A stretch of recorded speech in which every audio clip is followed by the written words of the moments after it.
Support for this episode of Judaism Unbound comes from the Oshman family JCC in Palo Alto, California, whose vision is to be the architects of the Jewish future. The Oshman family JCC is an incubator for new expressions of Jewish identity. It creates innovative Jewish learning, celebrations, and arts programs that inspire personal connections to people and ideas from across the Jewish world. Learn more at www.paloaltojcc.org. This is Judaism Unbound, episode 88, Reform or Revolution. Welcome back, everyone. I'm Dan Liebenson. And I'm Lex Rofberg. And we're back for part 2 of our interview with Rabbi Daniel Freelander, who's the president of the World Union for Progressive Judaism. This is part of our series looking at Reform Judaism writ large at its origins, which actually gave rise to many other movements, and then in its current manifestations as a movement, and also thinking about its future. So we're still back in our historical discussion with Danny Freelander. We talked last week mostly about what happened in Europe in the 19th century, and today we're going to move into the 20th and to the 21st century. Here we go with part 2 of our interview. Talk us through sort of the next level of evolutions in Reform Jewish life. What happens as we move forward in the 20th century a little bit? Well, two big things happen in the 1930s and 1940s. In the 1930s, it's a recognition on the part of Reform that they lost the center of American Judaism, that they were stagnant or shrinking while the conservative movement was flourishing, and that they were outnumbered 3-1 by the Eastern European Jews who had joined these conservative congregations. And if they truly wanted to be a leader in American Judaism, they had to moderate some of their philosophical positions. And you had philosophy wars. A rabbi from Chicago, Louis Mann, in the late 1930s, delivered a paper called While the Union Slept.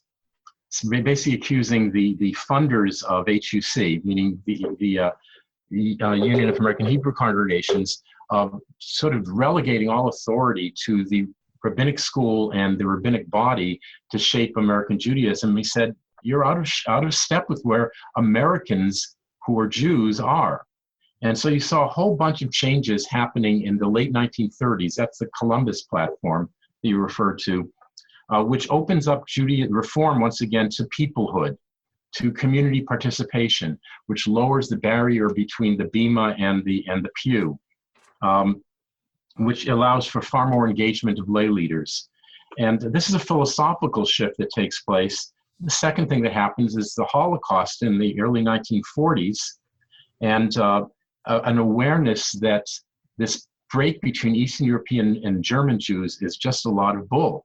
That the Nazis didn't differentiate between them, nor did the anti-Semitic sergeants in the U.S. Army differentiate between whether a Jew was a descendant of Eastern Europeans or of Germans. And they realized they see us all the same. It's only us that sees ourselves as different. And so with the end of World War II, Americans in general abandoned their downtown, the urban centers, and moved en masse to suburbs that grew up around every city in North America, and the Jews followed suit. So you have all these wonderful buildings built in the 1920s and 30s in urban North America. Then you see all the cinder block buildings built in the 50s and 60s in suburbia where the Jews moved. When the Jews moved to suburbia, they didn't much care if they were Reform or conservative. They just wanted to be with other Jews, and intermarriage definition changed. It was no longer between Ashkenazic Jews, East European Jews, and German Jews. It now became between Jews and non-Jews. So the whole conversation changes, and there's a much more of a sense of unity within the Jewish community than there was pre-World War II. But suburbia is sort of opportunity number 2 for Reform in North America.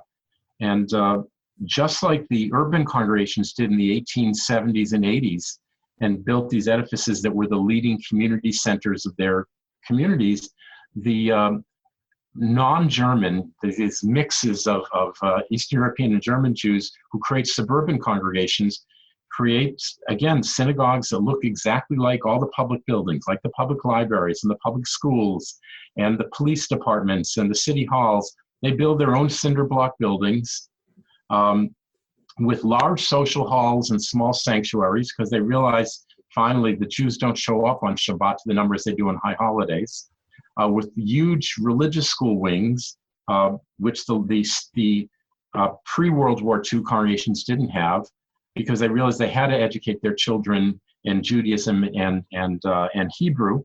And Reform starts reintroducing bar mitzvah because, frankly, people won't join the congregation if they don't have bar mitzvah. And these are the new congregations that emerge. The Reform changes from being 300 congregations in 1939 to 600 congregations by 1960, doubles in size.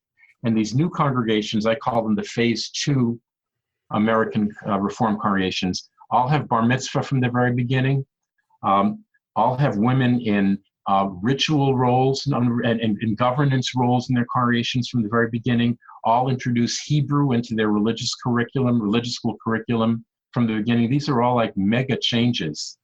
Start celebrating 2 days of Rosh Hashanah.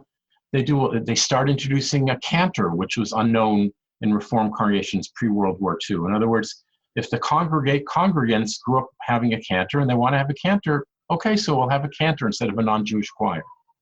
So there's huge amounts of changes that take place with the creation of these suburban congregations.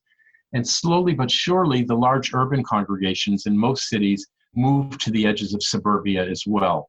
They change far more slowly. Classical Reform dies or devolves much more slowly in these large pre-World War II congregations, but new Reform emerges very quickly in these suburban congregations, and they're much more reflective of suburbia than they are of pre-World War II urban Reform. Now, let's go to one more piece. The 1970s were huge turning points, 70s and 80s, for Reform. And this is the end of the period of conservative dominance and the beginning of a resurgence of Reform as the center of North American Judaism. And it happened over 3 issues. The issues were the role of women in ritual roles, the role of non-Jews who are married to Jews in the synagogue, and the roles of gays and lesbians in the synagogue. And in all 3 places during the 70s and 80s, Reform made radical steps, each of which about 10, 15 years before the conservative movement was willing to address them, and won the hearts and minds and affiliations of the 3rd generation of American Jews. So, Sally Presens is ordained in 1974, and by 2017, 50% of the Reform rabbis in North America are women, and about 30% of conservative rabbis are women. But women became rabbis and were allowed to read from Torah and have every ritual role very publicly in the Reform movement starting in the 1970s. And the role of women as witnesses, even in conservative congregations, doesn't take place until the 1980s. Similarly, with dealing with the reality of intermarriage, which wasn't a huge percentage in the 70s, but by 1979, the Reform movement comes out with patrilineality, saying that it doesn't matter if it's your mother or your father who's Jewish, but rather it's how you live your life, how your parents raise you. Jewish practice and engagement is more important than Jewish blood. That's the 1970s when the Reform movement publishes books on the role of the non-Jew in the synagogue and allowing non-Jews to participate fully in the synagogue to almost any role except being the board member or the temple president.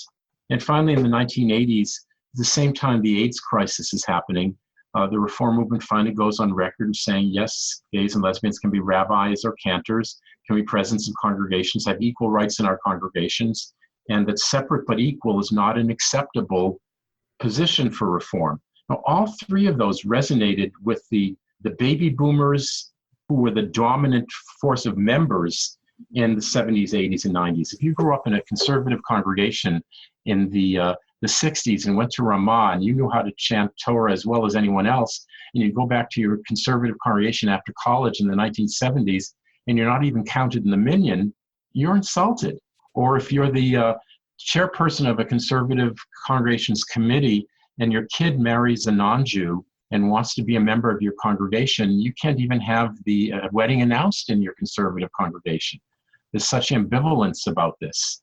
So the Reform movement made some very important policy pieces. These are often rabbinic and lay-driven, which slowly made their ways into the congregations and totally transformed the balance of power of synagogues in American Judaism.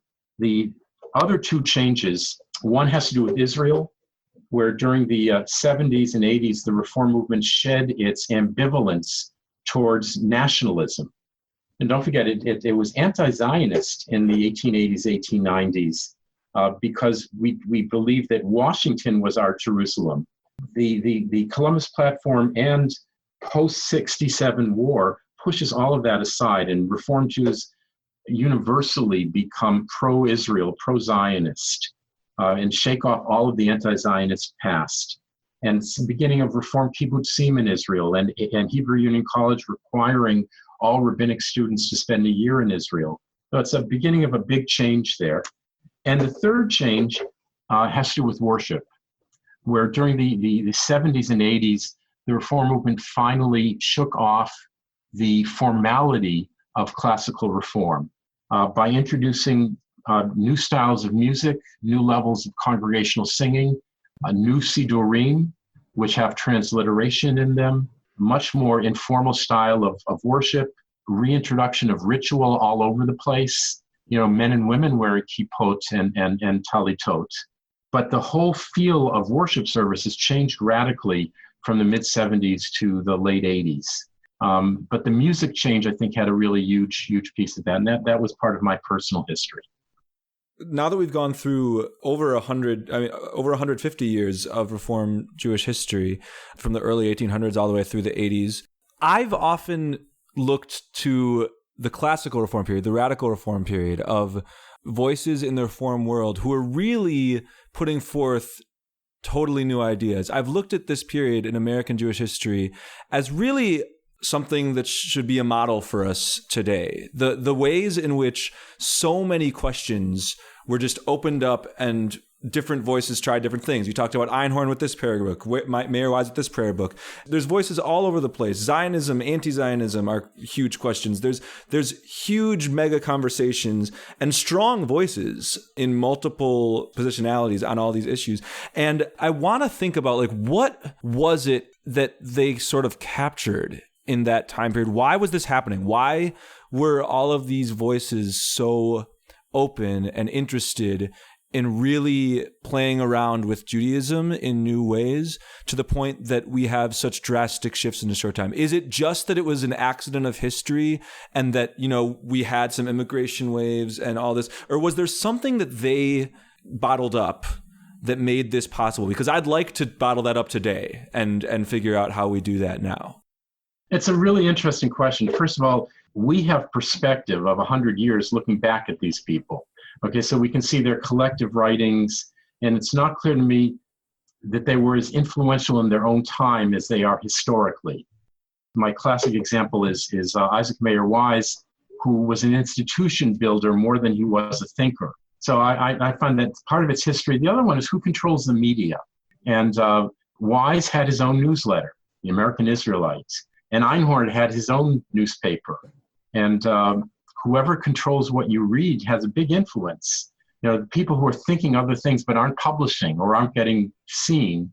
And I'm very conscious sort of and there's so many ways to disseminate ideas today that I think there are fewer central voices. But I do think about the big voices of 20th century Judaism, of Stephen S. Wise, of Abba Hillel Silver on Zionism, who really changed the world, of Alex Schindler on patrilineality and the role of the non-Jew, of Eric Yoffe on the role of Jewish prayer and worship and spirituality. I think that there have been Gedolei Hador in our time period, but the media is so much more diffuse that we don't get the sense of great, strong leadership that we did 100 years ago when the media was much more controlled. And that's why, you know, I think we see so many emergent communities going on, which reflect the philosophy of the the key leaders of those communities or the key leader of that community. No, they're not long-term congregations. We'll see when they're 50 years old what they look like. And what is ICAR going to look like in 25 years? That's absolutely worth watching. But I don't think we have the strong centralized voices that we once had. It's maybe both good and bad. It allows for a lot more diversity, but it's harder to get a feel for the time. You know, it connects to something that I'm thinking about. I'm not totally sure what the question is, but I'd love to, get your thoughts on it, is sort of distinguishing between I guess this is very similar to what Lex was talking about, distinguishing between the founder effect, right? That it happens to be that Reform Judaism was founded by a bunch of German Jews that had a very, very particular German. And here we are in 21st century America. And at least when we're talking about the Reform movement, we're talking within that thing that grew out of that particular small founding group, versus saying, sort of, what is the society that we live in today and what does it need? And to ask, well, what would it look like if we were founding this from scratch based on the needs today? And if the two are not in the same, don't lead to the same end place, how do we reconcile the two? Or how do you, it's not going to be hard to identify what the needs are today, but how do you morph? Can you morph the existing institutions into something that addresses those needs, serves and supports those needs? That right. For me is a huge question. And from a change management perspective, I joined the staff of the Union of American Hebrew Congregations in 1975, fresh out of college. And I spent my entire professional career at the UAHC, now the URJ, the Union for Reform Judaism. And my philosophy of change was to model change on the North American level and to allow that to seep into the congregations. It was a top-down change approach, not a bottom-up change approach. And it's not clear to me what's more effective. So I can look back over my professional career and see how we utilize the systems to change music, to change worship, to change attitudes towards the non-Jew in the synagogue, the attitudes towards homosexuality, as being much more effective being top-down than they ever would have been bottom-up, where it had to get voted on by each community. So that's sort of a philosophical idea. How do you morph, change, evolve an institution? And are institutions changeable enough to allow for them to continually reform Judaism, move Judaism forward, or do you need a clean break and do you need to start from scratch again? That's a great debate question. Yeah, and I wonder to what extent the congregations that are still around that are still kind of anchored in classical Reform Judaism. There aren't too many of them. There aren't very many left. But they hung on for a long time, right? Yeah, and they only changed when they had leaders that changed. And if you want to, I don't want to make this too geographic specific, but I think this is totally a question of leadership. I think it's totally a question of rabbinic leadership. If a rabbi has vision and reads the Jews correctly, a rabbi can lead that congregation to almost anywhere. And it will look so different than the institution that he or she inherited. And if a rabbi sees his or her role as perpetuating what he or she inherits and takes the lead from what they used to do, then it gets perpetuated far longer than it would have been, but it's not dynamic in future. That's where rabbis have the ability to turn almost any congregation into a startup. I have a question that harkens back to various points of this conversation, just revisiting this rabbi lay leader dichotomy, duality question. We've talked about on the show a lot, and it's ironic because I say this as I am in rabbinical school. Like, we've talked about how it may be a really good thing if in the future certain forms of rabbinic authority were to be minimized, and that certain forms of lay leadership and just sort of people stepping up who are not in official positions would feel empowered to create their own forms of Judaism without any sort of hechsher from a rabbi. That's kosher certification. I'm using it a little jokingly, from a rabbi or other authority. I'd love to just hear from you, because you gave a great overview of sort of the pluses and minuses of centralized institutional authority. What would we gain if we saw a shift, maybe within Reform or in broader Jewish life, from a shift away from rabbinic centralization as a role? And what would we lose maybe? The startup of change doesn't require professional leadership, but the maintenance of change does. And so I think even our startups, once they hit year 20 or 30, will have some professional leadership. And the balance of power between the founders and the professional staff will change as the congregation gets older and older. So I would see the model for success in urban centers, which is where the majority of millennials are moving. They're not returning to suburbia in the numbers that their parents did. And so in the large cities, I see the need for the emergence of many new communities. I don't know if to call them congregations, which will largely be lay-driven, but eventually will engage some professional leadership so they can be perpetuated. Here I'm talking about, the educating of kids and making sure that the services are planned. There's a level of professional skill that is necessary that volunteers can't always provide. It's the same reason, by the way, why the profession of the Chazan emerged.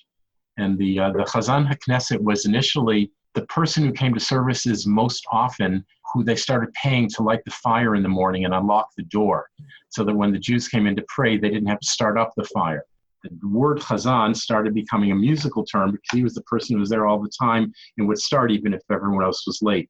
Those were models those were lay-run, non-professionalized places. So small places and startups can do that. There are hundreds of small congregations around the country that have no rabbis. And I think that's how all communities start. Some grow, some do not.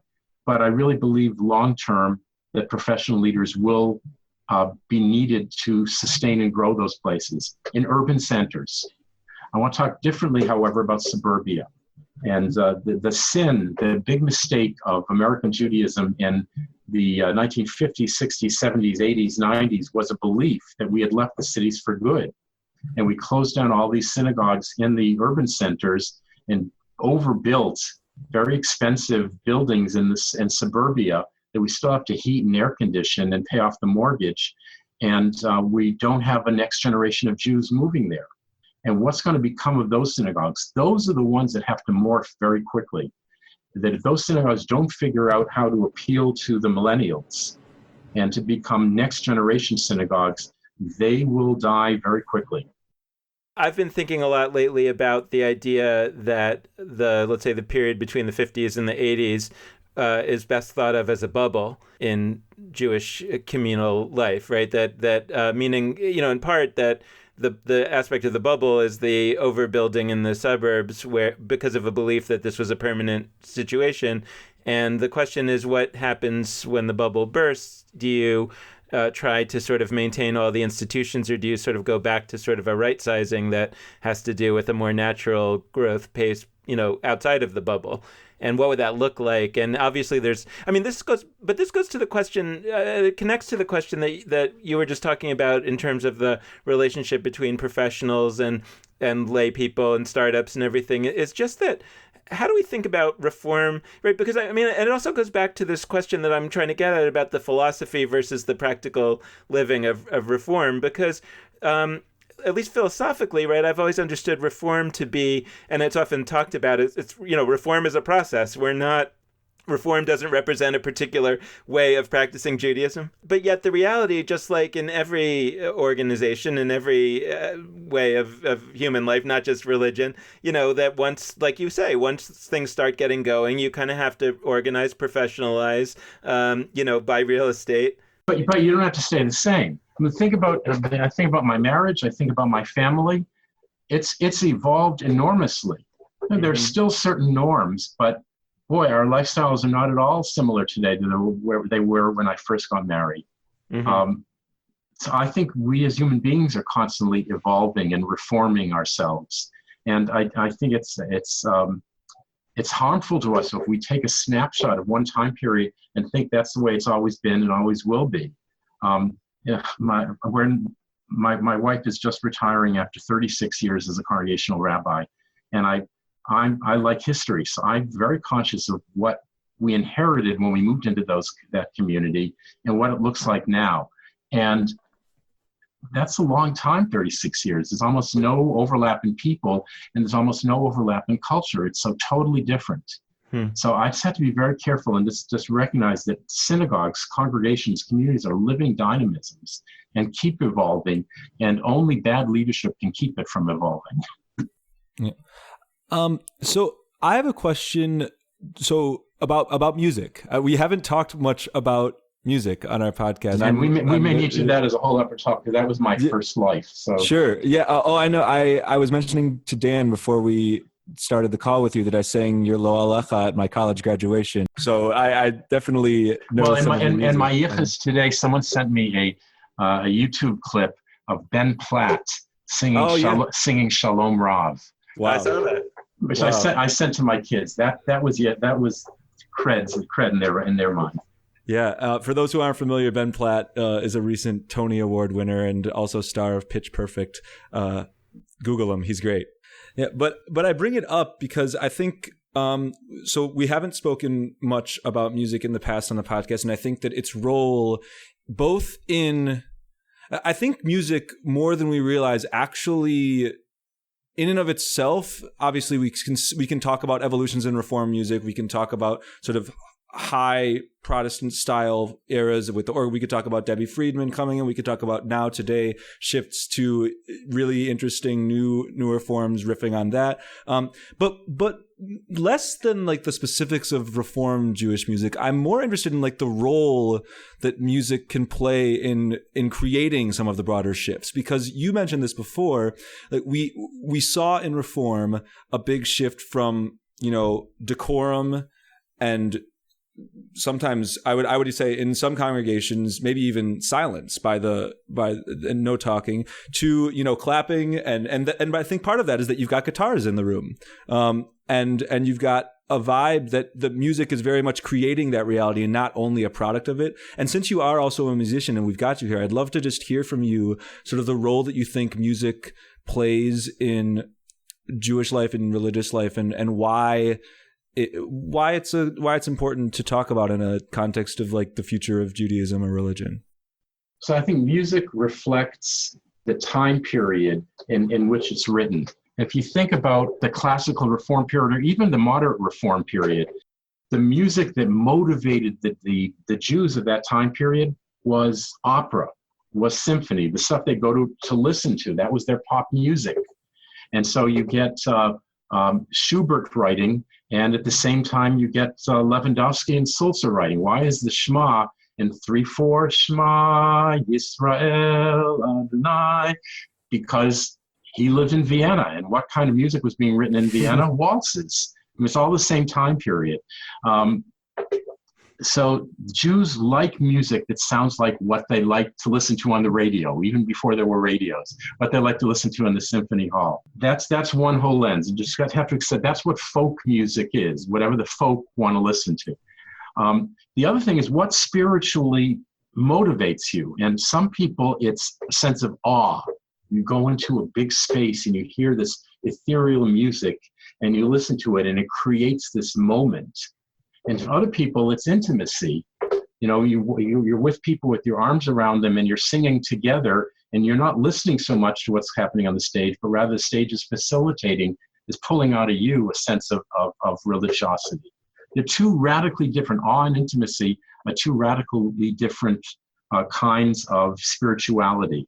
And I think that Americans have moved from a sense of awe, which was the high church Protestant, even Episcopal, even Catholic piece to, and the 19th century Jewish music, to a sense of intimacy, where we want to sing with one another. We want to put our arms around one another. We all want to know the melodies. We don't want to listen to things we've never heard before.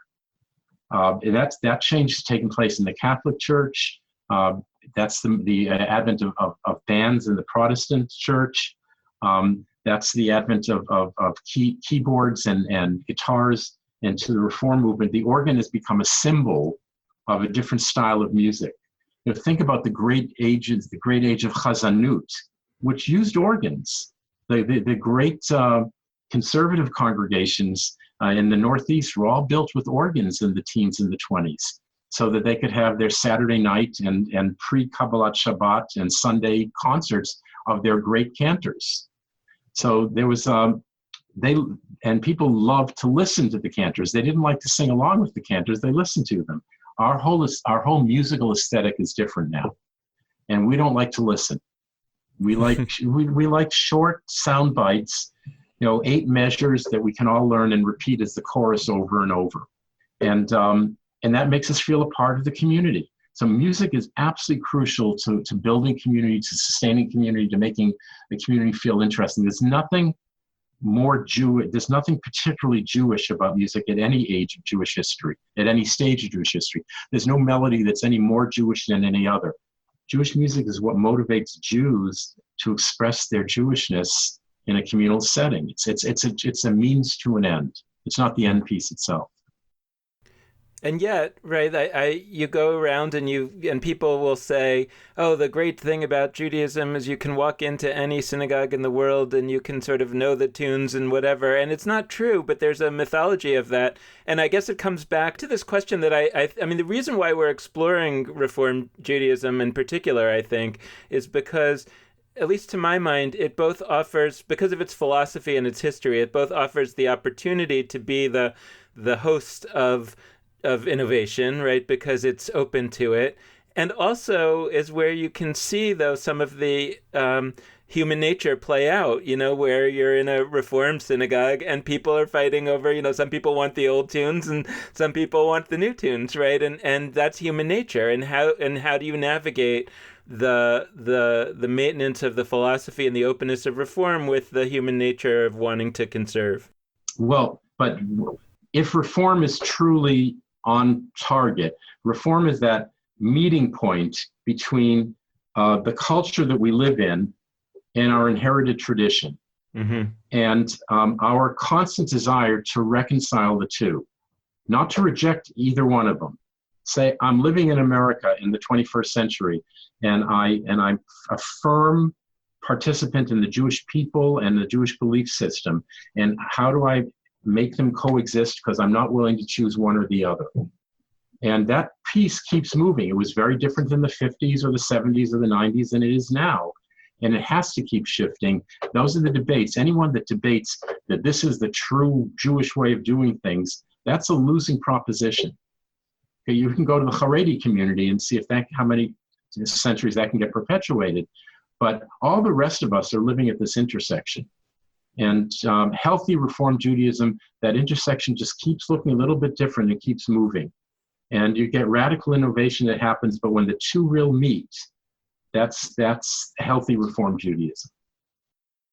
Well, what do you think about, just sort of from a historical, philosophical standpoint? I've been thinking about some of the other movements philosophical movements that sort of the 20th century. I'm thinking in particular of Reconstructionism, of renewal. And part of me wonders whether they're actually in some ways sort of represent the same impulse that Reform Judaism did. And then the question becomes, why don't these movements come from within the Reform movement? Why instead are they sort of outside of it? And is that just because of this natural sense that, sort of the Reform movement is trying to both stand for a certain philosophy, but it also has the practical realities that you've talked about of having to run institutions, and so it's just sort of the natural thing that the kind of sort of, let's call it the true essence of Reform, right, will start from outside of the movement, or is there a way to sort of have some of these things more happening within the movement? Well, so if you think back to the emergence of Reconstructionism in their institutions in the 70s and 80s, and how difficult it's been for them to sustain it. Mm-hmm. And if you watch even now how the renewal movement's trying to figure out what its organizational structure will be. Right. We are once again doing what Suburbia did and duplicating all these efforts all over the place. And too much of our resources are and will continue to be dedicated to maintaining the institutions rather than thinking outside the box of how do we move the Jewish system forward. So there's no logical reason in my mind for there to be so many seminaries and for there to be so many infrastructures On the other hand, everyone wants to say their idea is special and they want to build an institution around their idea. That's probably just human nature. And I see it with the emerging congregations again today. The best of them will create infrastructures that will be self-perpetuating for several decades, and the weaker ones will disappear. But I still see a crucial challenge for us is how do we more efficiently use whatever structures we want to have survive and morph them to something or shut them down. But they have to morph into something. I don't necessarily think that always having new institutions competing for the same funds is the healthier long-term way to go. Right. No, I don't disagree with you in principle. And the question is, though, right, like one side of it is, right, how to not sort of be reinventing the wheel. And the other side of it, though, I think becomes, right, I would imagine that a lot of these new, sort of seminaries, let's say, are created because of some frustration that the existing one, whether it's HUC or JTS or whatever, that the Reform Seminary, the Conservative Seminary, that they're not open sufficiently to whatever that person is trying to achieve, right? And the question becomes, how would it look on that side? I mean, I think that's the question that I'm really interested in probing. I'm looking forward to speaking with Rick Jacobs, in a few weeks and et cetera. But, this question of how... When do you compromise your own personal druthers, your own personal philosophies because of the nature of the larger community in which you're doing the work? Well, and vice versa. When does the community become more open to giving up its personal druthers in order to be open to the possibility that they've got it wrong and that somebody else has an idea that might actually be valuable? And actually, I think we often see it on the other end, right? That somebody who went outside the system and created something new ends up being sort of reabsorbed back into the system, let's say 50 years later. And then sometimes the knock on it is, hey, see, it was compatible all along, but actually that was, it might be that was the only way that it could happen. So Reconstructionism, for example, has been extremely successful if you understand that its success was by changing, the Reform movement, the conservative movement. No question that Reconstructionism changed reform, and renewal definitely changed reform. Mm-hmm. So that they were important correctives. And so the question is, can we keep needing correctives to keep larger systems on course? The question is the maintenance of those systems years and years later. That's the whole Federation Synagogue question. I don't have any clear answer to that. But I do think we have a responsibility to always put pressure on institutions to continue to evolve. Because if an institution doesn't evolve, it's going to atrophy and die. We've actually talked about what is actually perhaps even a greater danger is if organizations in the Jewish world atrophy and don't die, which actually does happen in a variety of circumstances because of whatever fund. Like there are organizations that exist as a name and a couple staff members that were perhaps very strong 75 years ago or even 40 years ago that are shifting resources away from other places. I mean, we've had that conversation in other episodes. And I find the whole Prisma experiment fascinating because you took 5 organizations that were all doing their own independent fundraising, really working on the same thing. Which is just for our listeners, just to support day schools. And I'd love someone to do a case study to talk about the resistance in the 5 independent organizations that had to put themselves out of business in order to form this more centralized, efficient body, and whether the impact is as strong as it was when it was more local or denominational control. It's absolutely worth looking at. And also, what drove this? Was it an infusion of money, or was it that they were all falling apart? I ask the same question when I see congregations that really should merge with one another or reconsolidate, but who can't do it until all the money runs out. Right. Who can't do it when they're reasonably healthy. That's a whole other area to look at. Yeah, and I think we're arcing towards our close, and I think this is returning to a subject, like a topic line that we often visit on the show and that I'm sure we'll continue to visit, which is this question. It's just the way you framed it of to what extent do we need that pressure in the form of new organizations that exist themselves and force existing projects to shift? To what extent do we try to do that shifting within the organizational structure that already exists? It's a big question. And I think that what you've given us with this overview of the past, I mean, we've seen eras where each of those strategies has come in play. I mean, at first it was because there was no like the only option when there is no existing infrastructure is to start. So you don't have that dilemma at first. And maybe that's a luxury. Maybe that's part of why you have a lot of expansive open thinking and different experimentation at the beginning of something. So the beginning of Reform life, we saw that. And then it becomes more of a challenge. Just on the seminary point and on a variety of other points, I think that what I think about in that context, you mentioned issues like women's inclusion, historic and LGBT, like on all of those issues, there's always been, I would call it a nachshon, the character in Midrash who walks into the sea first and then creates a context for others to follow. And what I appreciate about having a lot of seminaries, and I appreciate this personally, it's part of my own biography, is that on issues, I mean, for me, the issue is being in an interfaith relationship. Having a seminary like Renewal that opens itself up to that before anybody else does, and then creates a context whereby others, Reconstructionism recently followed, etc. I think that we see how that radical change mechanism because there have been people for decades in various institutional contexts trying to make that shift in certain structures and with women and that happened. I mean, all of these issues were happening both from the outside and the inside, and different forces have won out at different points. And so I think it's just like a really worthwhile topic to keep exploring and to think about in the future of Judaism too. I've become very cognizant of how over a long period of time radical ideas can become traditional ideas. I watch it in the role of women within the community. I watch it in the roles of gays and lesbians in the community. I watch it in roles of interfaith families in the communities.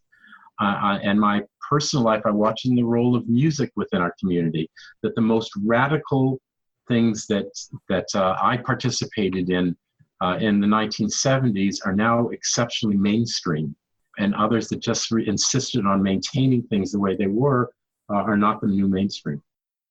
I'm wondering whether there are any ideas or other sorts of practices or structures from previous eras of Reform Judaism that you might reach back in time and say, actually, that was way ahead of their time, but perhaps this is the time. And are there, because I wonder actually whether certain things that happened before that period that you talked about, the move to suburbia, the Holocaust, etc., that may have actually been really relevant to some of what we're dealing with now, but have sort of been forgotten because the times changed. Two big ones. One is confirmation. I think the early reformers' rejection of bar mitzvah, and I wasn't sure if that was done to chase away the East Europeans or if it was really a matter of intellectual principle. But there is a real difference between young people who continue studying and having serious Jewish conversations through the end of high school and those who end at age 13. I think that's someplace where the classical reformers had it right, and we've compromised away an important principle. The second area where I think the classical reformers had it right is in the role of adult learning and the intellect. The whole movement in the teens and the 20s of building meeting houses and huge academies of Jewish learning aimed largely at young adults is something that I think there's a market for today. And we spend too much of our time on early childhood education, which the early reformers didn't at all. They couldn't have cared less about their religious schools. And finally, I think a lesson of the 50s and 60s was that informal Jewish education, immersive Jewish education, camps in particular, can transmit far more content, cognitive and affective Jewish growth than religious schools ever can. And we need to decouple the religious school system from the synagogues and make immersive experiences like Jewish camping and Jewish travel the universal Jewish experience, rather than bar mitzvah being the universal Jewish experience. So I think there are lessons that are very clear in our past that we need to readopt. And I have no question that this is such a pendulum that goes back and forth that we will readopt it in time. But there has to be a revolution in the meantime that blows up some of the other parts of the system. That's the note. We have to have a revolution that blows up parts of the system. That is, in effect, a great thesis statement for, I think, this episode and for a lot of what we talk about on Judaism Unbound. So on that note, thank you so much for joining us for this conversation. I think it's been a really fascinating one, and I look forward to just continually debriefing and internalizing what you've brought today in the future. Thank you, guys. Pleasure talking with you. And with that, we will round out our two-part episode with Danny Freelander. Thank you so much to him for joining us and to you out there for listening. We want to close out this episode as we always do by encouraging you to be in touch with us, and there are a few ways for you to do that. First, you can head to our Facebook page, Judaism Unbound. Second, you can check out our website, judaismunbound.com. And last but not least, you can hit us up via email at dan@nextjewishfuture.org or lex@nextjewishfuture.org. The last plug we like to make is that you can always support us with a financial donation, either on a monthly basis or a one-time donation, and you can do either of those at judaismunbound.com/donate. So thanks so much for listening, and with that, this has been Judaism Unbound.